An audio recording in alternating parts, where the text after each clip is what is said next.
So I thank you very much for tuning in to That Will Never Work podcast. So some of the most talented people in the world never get the role, never release the work, and never step into the spotlight they were built for.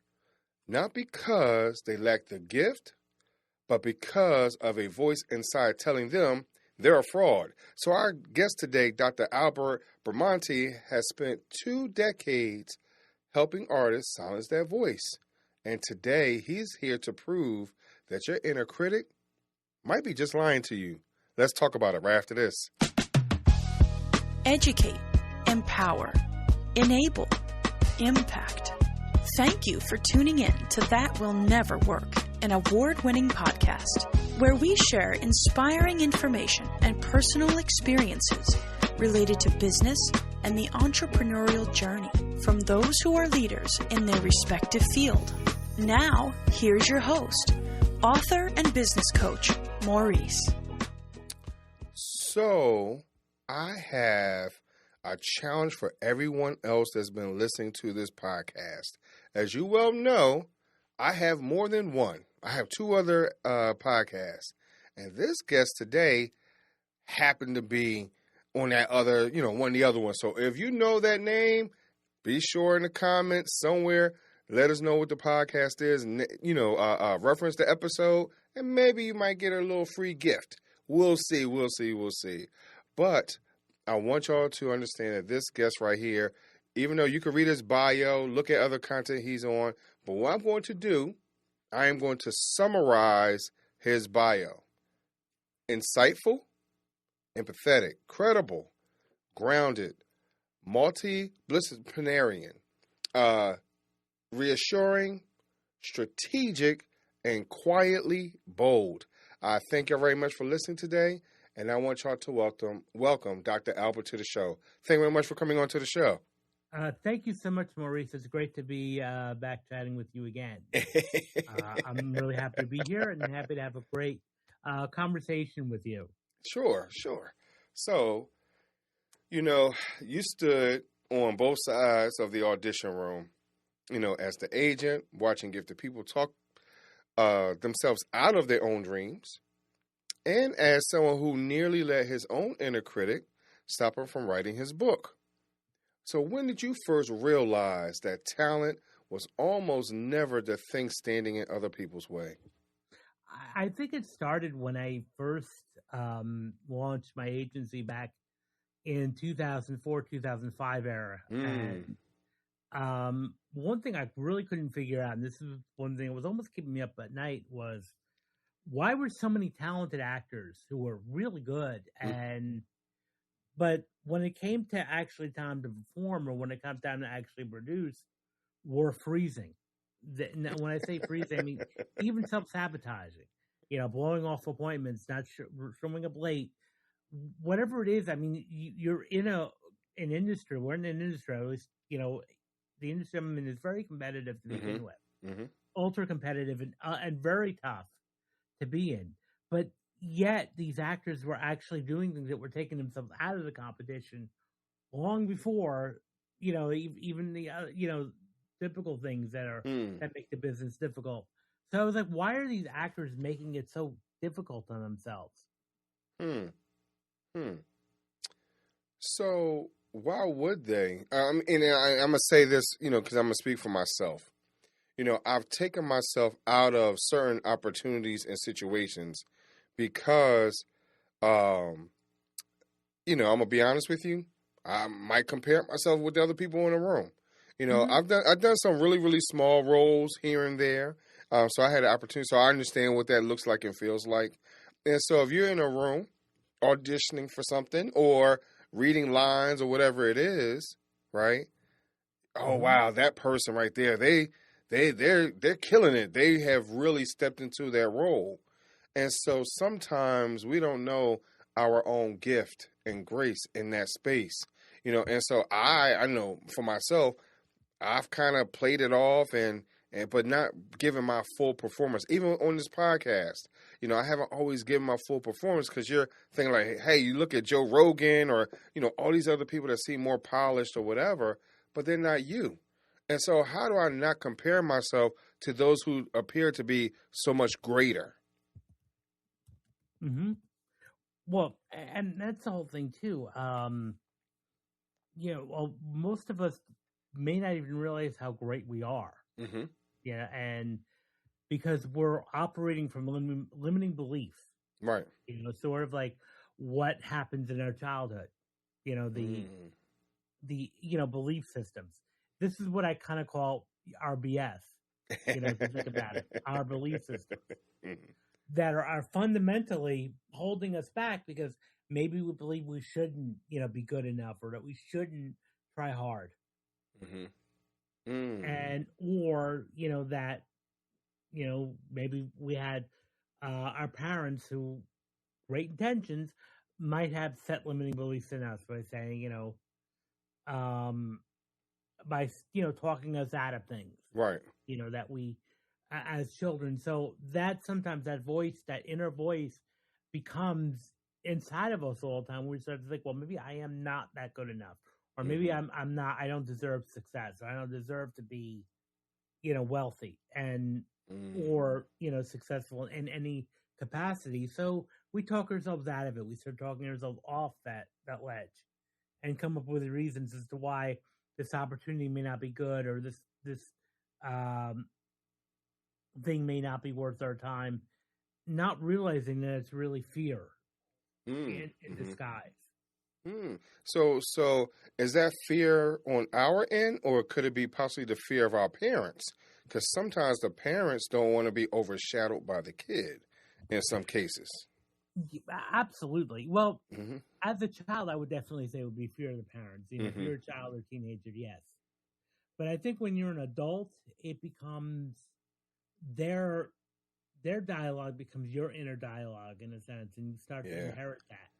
And so therefore it becomes a point of again just holding yourself back. Where it becomes, okay, well, I heard this from somebody, and well, maybe they're right. Maybe dad was right.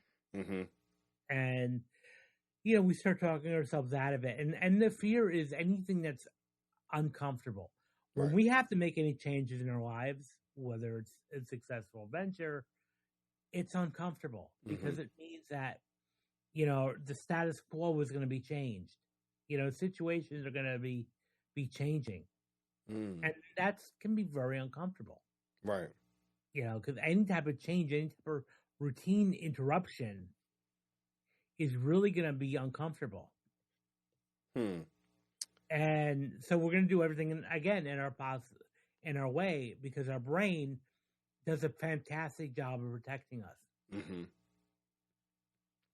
So if it does such a fantastic job of protecting us, is it also doing the reverse? Because I understand it's that fight or flight mentality at times, and things are situational, but in that moment where it feels like it can be a threat because it's outside of our normal wheelhouse, could it be pulling us back from the opportunity that's actually going to propel us to another level? And so sometimes do we get too caught up in our thoughts and overanalyzing and overthinking a situation? Well, overthinking is always going to hurt us, no matter how we look at it. And I'm not saying being cautious. Being cautious is one thing, but overthinking is another element. Now, again, our brain does a fantastic job of keeping us alive. But, and maybe years ago, keeping us alive was the point when we were in the gathering days. That was the point. Okay, great. But now, just because it keeps us alive does not mean we're going to thrive at the same time. And, it'll just, again, keep us alive, but unhappy, at the status quo. Wow. And that's why a lot of there's even millions of people that are not really living their dreams. And then, when it's too late, they wind up regretting it. So how do you stay with the dream, especially if, and I'll be honest with you. So right now, on my desk, right, I got my little transformer. This is my little fidget toy, kind of, sort of, right? I grew up with Transformers, right? But what I'm getting at is that sometimes people think that, hey, you know what?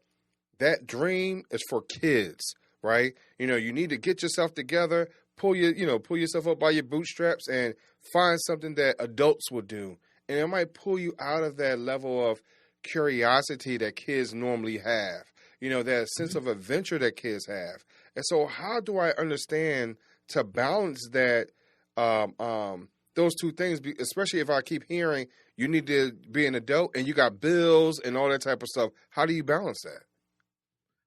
I think, well, the balance that number one is planning. Really is important.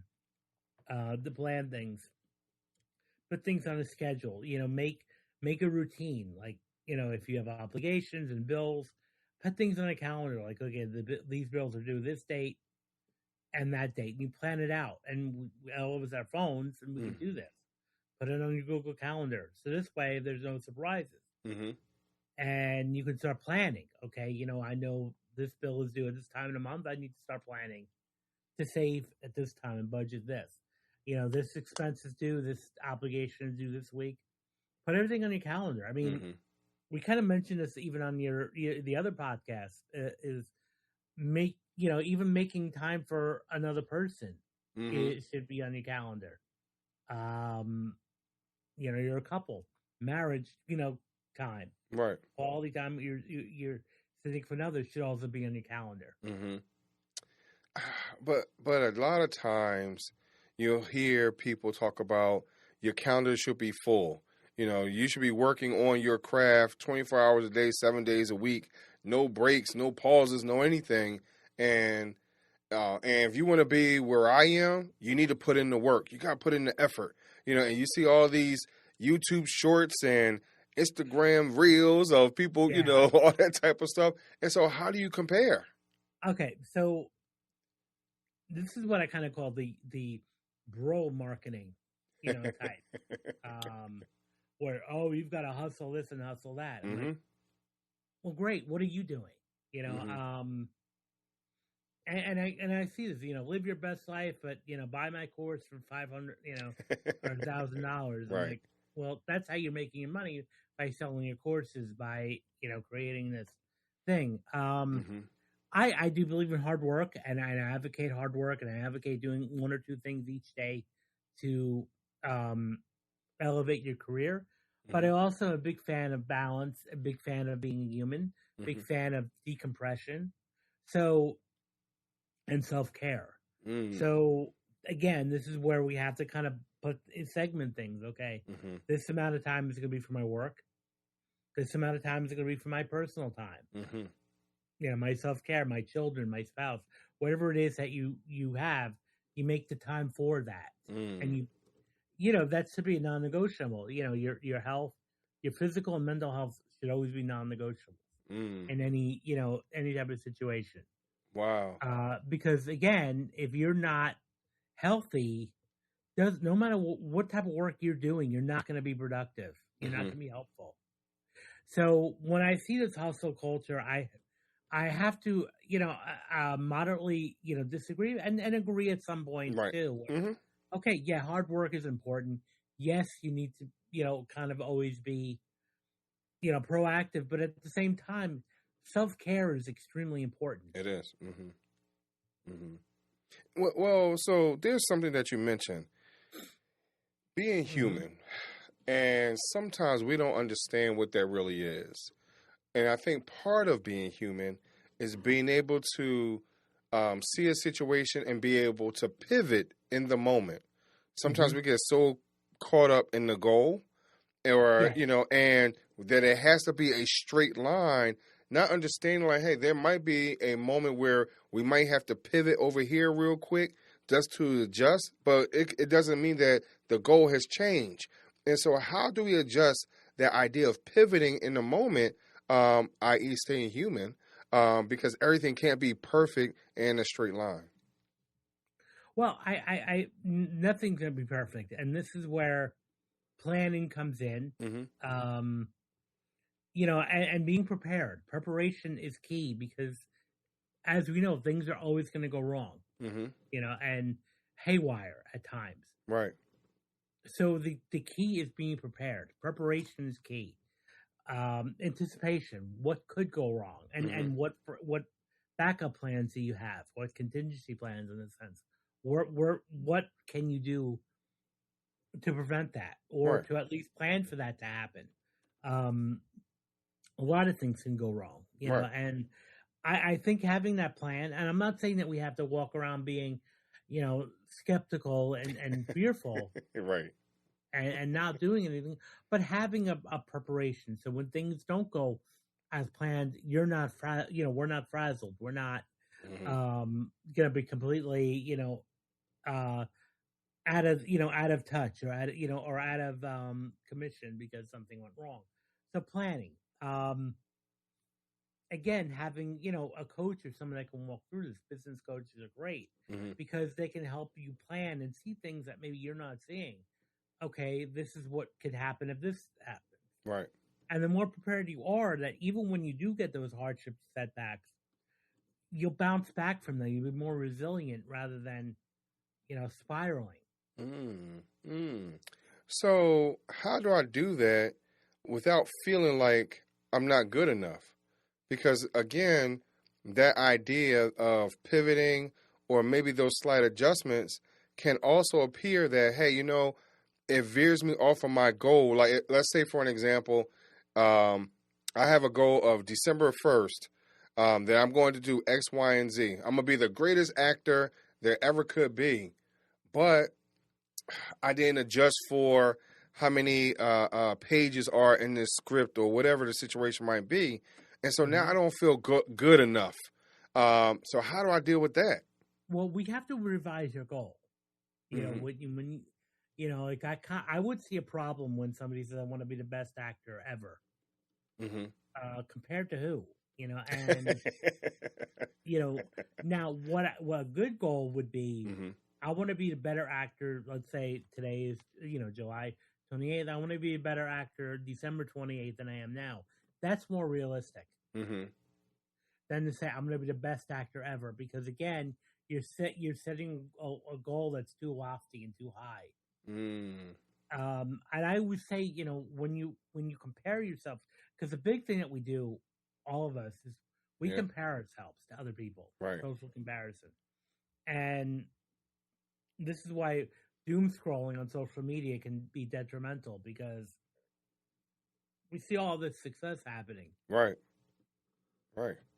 But the important thing, it really, the only person we should be comparing is yourself. Are you better than where you were a year ago? That's a win. So I would say in that situation where you would ask, we'd have to revise that goal a bit. Again, you should definitely be striving for better. But I would just say, okay, let's drop the notches down a bit on that goal. So where you're better than you are now. Right. Sometimes we don't count the little wins, though. Like, we don't understand what that is, because we're so, as a society, we're more worried about the big wins. We're more worried about, I got this big role, and this big role is going to take me to Beverly Hills, right? Or it's going to take me to some other fancy resort somewhere, where all the celebrities are going, and I see all the Instagram photos with the food and them laying on the beach or things like that, and so we're comparing ourselves. We constantly see that, all around us. So how do we understand that, everyone is not going to get to that point, but there has to be other things in your life that you can revise and say, you know what, this goal right here might be a little bit better than where they, because we don't know, they might be getting paid to do those photos, right? So, so how do we adjust that? Well, the whole thing is to, again, adjust the goal. And also, if you're going to say, I want to be at Beverly Hills, well, what's wrong with being a good actor where you are now? Right. And so that would be something that I would say, because when you say want to be an actor in Beverly Hills, all you're telling me is you just want a geography change. All you need is a lot of, a good job, and you could get a house in Beverly Hills. Right. You don't need to be, an actor to do that. So again, it would have to go down to revising your goal a bit. Now, let's say you were, you're doing, small productions. In a year, I'd like to be in a more substantial production, maybe, in a more prestigious theater, or, I would like to be in a bigger indie, film budget.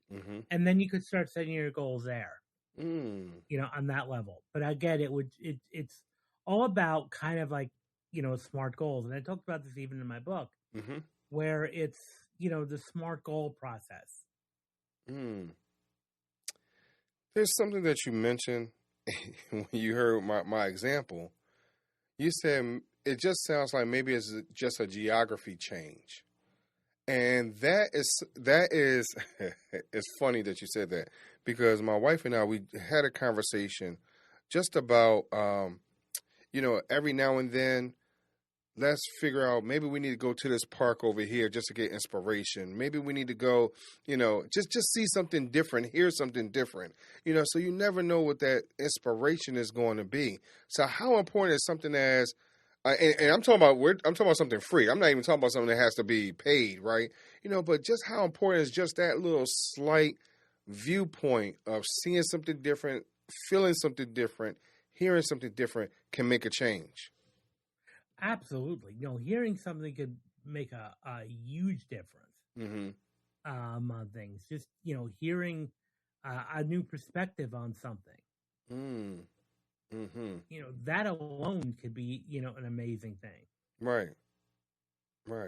Yeah, and I think that's key, because I know for myself, sometimes when you're seeing and doing the same thing, you get into a rut, right? And you don't know how to always get out of it. You're kind of stuck, or you feel stuck.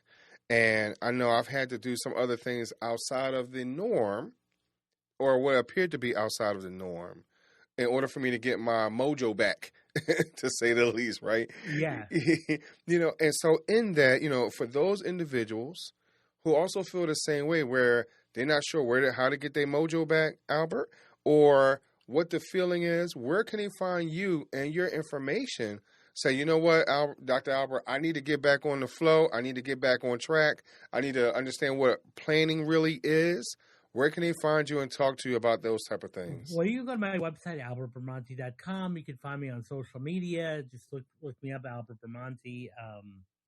Very easy to get hold of. And, we'll talk. Because again, it's all about being committed. We only have one life, and we all need to be living that life and doing what we want to do, and not be paralyzed by fear.